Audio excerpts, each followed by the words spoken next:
लड़का बनी बहू। पूरे 28 साल का हो चुका था ऋषभ, लेकिन शादी करने को तैयार ही नहीं था। माँ बाप पूरी तरह से परेशान हो चुके थे।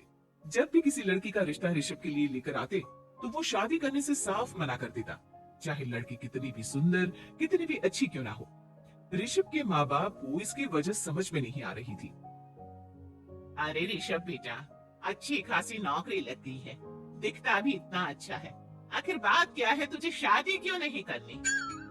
देख, तू हमारा इकलौता बेटा है। अगर तू शादी नहीं करेगा तो कैसे काम चलेगा? लेकिन मैं शादी करना ही नहीं चाहता, मुझे कोई लड़की पसंद नहीं आती।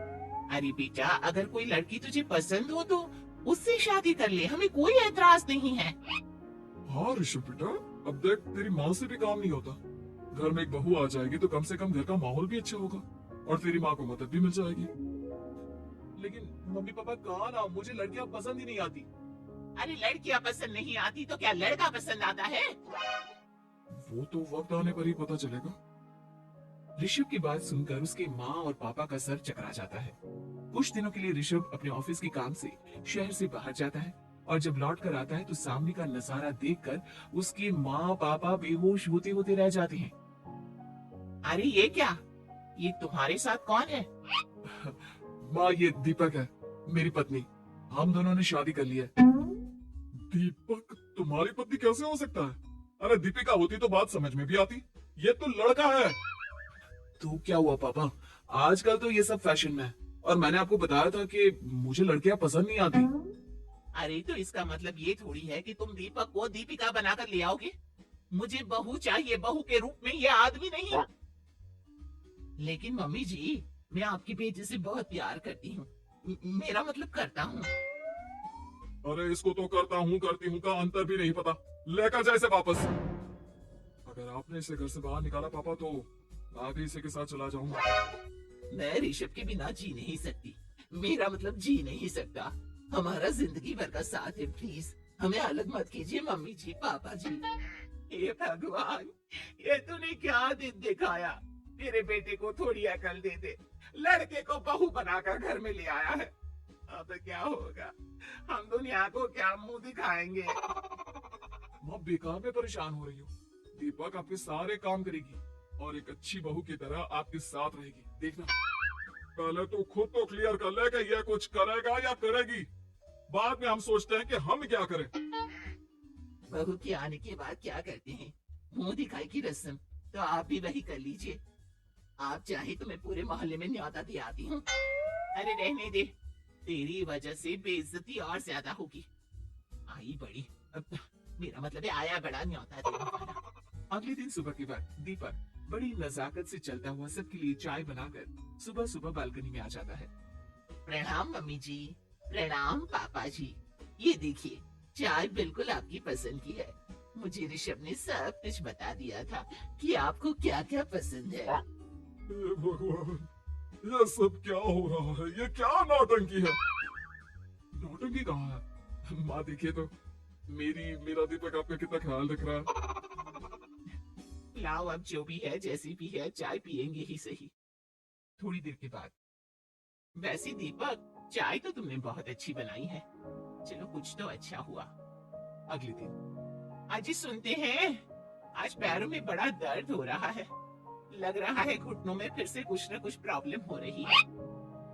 डॉक्टर ने वो दवाई दी थी, उसकी मालिश करो ना अपने घुटनों पर, आराम मिल जाएगा। वो क्या है ना, खुद के हाथों से ठीक से मालिश नहीं हो पाती। अरे मम्मी जी, आपको परेशान होने की क्या जरूरत है, मैं हूँ ना। लाइए, मैं आपके पैरों पर मालिश कर देता हूँ, अब मेरा मतलब कर देती हूँ। अरे रहने दे, रहने दे। घर में बहू होती तो सेवा करती, यहाँ तो आदमी बहू बनकर बैठा हुआ है। मम्मी जी नाराज मत होइए, एक बार मुझे मौका तो दीजिए आपकी सेवा करने का। अच्छा ठीक है ठीक है, ये ले दवाई लगाते हैं। दीपक बहुत अच्छे तरीके से घुटनों की मालिश करता है। थोड़ी देर के बाद, इतना आराम मिल रहा है क्या बताऊं। ऐसा लग रहा है मेरे घुटनों में कभी तकलीफ थी ही नहीं। लगता है तुम्हारी लड़का बनी हुई बहू तुम्हें पसंद आने लगी है। ऐसा कुछ भी नहीं है, वो तो बस इतने अच्छे से मालिश की, इसलिए मैंने इसकी तारीफ कर दी। मम्मी जी पापा जी आपस में लड़ाई नहीं करते। अच्छा आप ये बताइए शाम के खाने में क्या खाएंगे? पनीर दाल मखनी पुलाव कुछ भी स्पेशल बता दीजिए। अरे भाई ये सारी चीजें मुझे तो खाने में बहुत ही पसंद है। तुम क्या कोई औरत हो जो पनीर दाल मखनी बनाओगे? हाँ, अरे लड़का हो तो लड़के की तरह बिहेव किया करो ना। भले ही मैं लड़का हूँ तो क्या हुआ, अब तो मैं ऋषभ की पत्नी और आपके घर की बहू हूँ, तो मुझे उसी तरह से रहना पड़ेगा ना। अच्छा ठीक है, जो तुम्हें पसंद है बना लो। आदमी रसोई में खाना बनाते हुए कैसे लगते हैं जरा मैं भी तो देखूं। शाम को दीपक सबके लिए अच्छा सा खाना बनाकर डाइनिंग टेबल पर लगा देता है। ऋषभ ऑफिस से जब लौट कर आता है, सब लोग खाना खाने के लिए बैठ जाते हैं। अरे वाह, क्या गजब का पनीर और दाल मखनी बनाई है। ऐसा जायका तो होटल के खाने में भी नहीं आता। दीपक, कितना अच्छा खाना बनाती हो। मेरा मतलब बनाते हो। तुम्हारी इसी अदा की वजह से तो मुझे तुमसे प्यार हो गया। अरे बहुत हो गया, आदमी होकर आदमी से प्यार करते हो। और लेकिन कुछ भी कहो, जरा खाना खा कर तो देखो ऋषभ की माँ, मजा आ जाएगा। हाँ वैसे बात तो आपकी सही है, खाना तो वाकई में लाजवाब है। इतना स्वादिष्ट पनीर तो मैंने अपनी जिंदगी में नहीं खाया। कितना अच्छा होता अगर ये दीपक दीपिका होती। और फिर अगली सुबह कुछ ऐसा होता है जिसे देखकर ऋषभ की माँ और पापा ना केवल खुश होते हैं, बल्कि हैरानी से उनकी आंखें फटी की फटी रह जाती हैं। उन्होंने जो नजारा अपनी आंखों के सामने देखा, उसे देखकर उन्हें अपने आप पर भरोसा नहीं हुआ। सुबह का वक्त था, सब लोग बालकनी में बैठकर सुबह की चाय का इंतजार कर रहे थे। तभी रसोई में से एक बहुत ही खूबसूरत लड़की, जिसके लंबे लंबे बाल थे और जिसने साड़ी पहनी हुई थी, हाथ में चाय की ट्रे लेकर वहां आती है। अरे ये कौन है?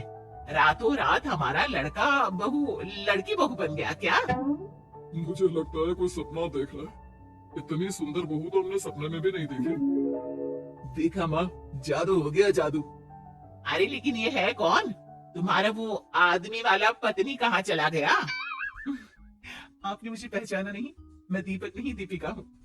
इतने दिन से लड़के के कपड़े पहनकर आपके घर में आपकी बहू बनी हुई थी।